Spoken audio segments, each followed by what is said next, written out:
ಇವತ್ತು ನಾನು ಅವಲಕ್ಕಿ ಹುಗ್ಗಿ ಅಥವಾ ಅವಲಕ್ಕಿ ಪೊಂಗಲ್ ಜೊತೆಗೆ ಹುಣಸೆ ಗೊಜ್ಜು ಮಾಡ್ತಾ ಇದ್ದೀನಿ. ಎರಡು ತುಂಬಾ ಒಳ್ಳೆ ಕಾಂಬಿನೇಷನ್. PU ಮ್ಯಾಥ್ಸ್ಗೆ ಸಂಬಂಧಪಟ್ಟಂಗೆ ನಂದೆರಡು ಚಾನೆಲ್ಗಳಿವೆ, ಒಂದು ಕನ್ನಡ ಮತ್ತೊಂದು ಇಂಗ್ಲಿಷ್ನಲ್ಲಿ.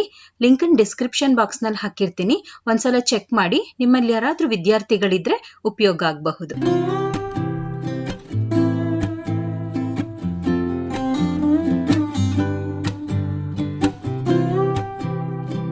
ಒಂದು ಬಟ್ಲು ಅಥವಾ ನಿಮ್ದು ಒಂದು ಅಳತೆ ಹೆಸರುಬೇಳೆ ತಗೊಂಡು ಇದನ್ನ ಚೆನ್ನಾಗಿ 2 ಸಲ ತೊಳಿಬೇಕು.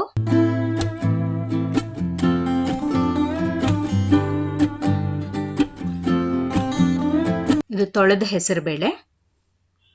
ಇದಕ್ಕೆ 2 ಚಮಚ ಜೀರಿಗೆ, 1 ಚಮಚ ಕಾಳುಮೆಣಸು,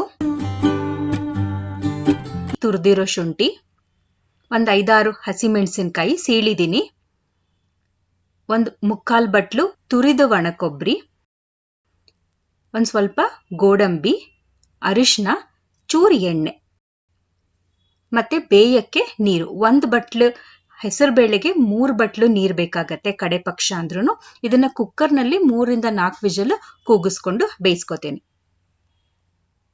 ಅದು ಬೇಯೋ ಅಷ್ಟರಲ್ಲಿ ಇಲ್ಲಿ 1 ಬಟ್ಲಿಗೆ 1.5 ಅಥವಾ 2 ಬಟ್ಲು ಗಟ್ಟಿ ಅವಲಕ್ಕಿನ ತಗೊಂಡಿದ್ದೀನಿ. ಗಟ್ಟಿ ಅವಲಕ್ಕಿನೂ ಚೆನ್ನಾಗಿ 2 ಸಲ ತೊಳಿಬೇಕು. ತೊಳೆದು ನೀರ್ ಚೆಲ್ಬೇಕು. ಮತ್ತೆ ಅದ್ರಲ್ಲಿ ನೀರ್ ಹಾಕೋದೇನು ಬೇಡ.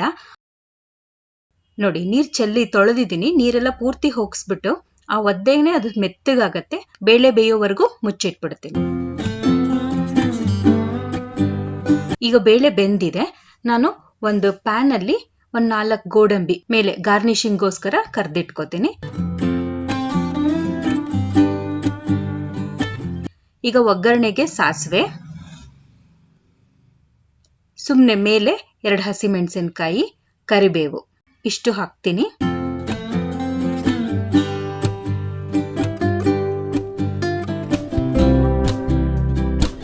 ಈಗ ಬೆಂದಂತಹ ಹೆಸರುಬೇಳೆ ಹಾಕ್ತಾ ಇದ್ದೀನಿ. ಹೆಸರುಬೇಳೆ ಹಾಕಿರೋದ್ರಿಂದ ಇದು ಬೇಗ ತಳ ಹಿಡಿಯುತ್ತೆ. ನಾವು ಕೈ ಆಡಿಸ್ತಾನೆ ಇರಬೇಕು. ಸ್ವಲ್ಪ ನೀರು ಹಾಕಿ ತೆಳು ಮಾಡ್ಕೊತೀನಿ. ಅವಲಕ್ಕಿ ಹಾಕಕ್ಕೂ ಮೊದಲು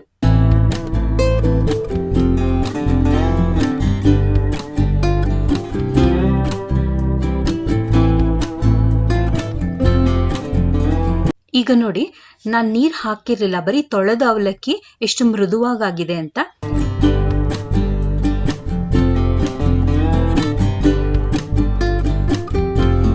ನೋಡಿ, ಅವಲಕ್ಕಿ ಹಾಕ್ತಾ ಇದ್ದೀನಿ. ರುಚಿಗೆ ಉಪ್ಪು, ಸ್ವಲ್ಪ ಇಂಗು, ಇದಿಷ್ಟನ್ನು ಹಾಕಿ ಈಗ ಒಂಚೂರು ಬೇಯಿಸ್ಕೋಬೇಕು. ನೋಡಿ, ಈಗ ಬೆಳ್ಳಗೆ ಕಾಣಿಸ್ತಾ ಇರುತ್ತೆ ಅವಲಕ್ಕಿ. 1-2 ಕುದಿ ಬರೋ ಅಷ್ಟೊತ್ತಿಗೆ ಅವಲಕ್ಕಿ ಅರಿಶಿನದ ಬಣ್ಣ ಹತ್ಬಿಡತ್ತೆ. ಅವಲಕ್ಕಿಗೂನುವೆ ಸ್ವಲ್ಪ ಗಟ್ಟಿ ಆಯ್ತು. ನೀರ್ ಸೇರ್ಸ್ಕೊಂತಾ ಇದ್ದೀನಿ.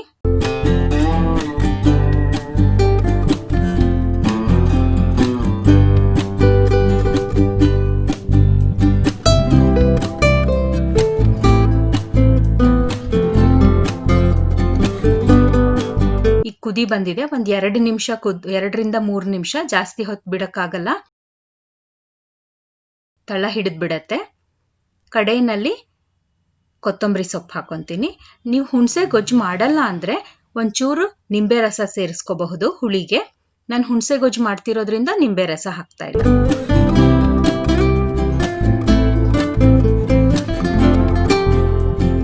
ನಾನು ಹುಣಸೆ ಹಣ್ಣನ್ನ ನೆನೆ ಹಾಕಿದ್ದೆ, ಅದರದ್ದು ರಸ ತಗೋತೀನಿ ಇವಾಗ. 1/4 ಬಟ್ಲು ಬೆಲ್ಲನ ಹುಣಸೆ ರಸದಲ್ಲಿ ನೆನೆಸಿಟ್ಕೋತೀನಿ. ಬೆಲ್ಲ ಕರಗಿಸ್ಕೋತೀನಿ. ಈಗ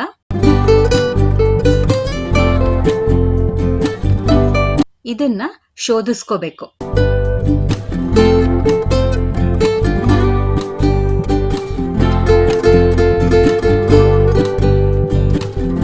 ಈಗ ಶೋಧಿಸಿರೋ ಹುಣಸೆ ಮತ್ತೆ ಬೆಲ್ಲದ ರಸ, ಚೂರು ಉಪ್ಪು, 1 ಚಮಚ ಸಾರಿನ ಪುಡಿ.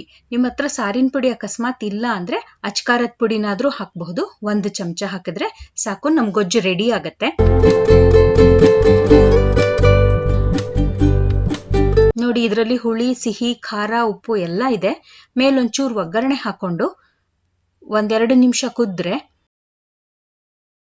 ನಮ್ಗೆ ಹುಣಸೆ ಗೊಜ್ಜು ರೆಡಿ ಆಗುತ್ತೆ.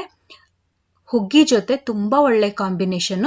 ನೀವೊಂದ್ಸಲ ಟ್ರೈ ಮಾಡಿ ಹೇಗ್ ಬಂತು ಅಂತ ಕಮೆಂಟ್ ಮಾಡಿ ತಿಳಿಸಿ.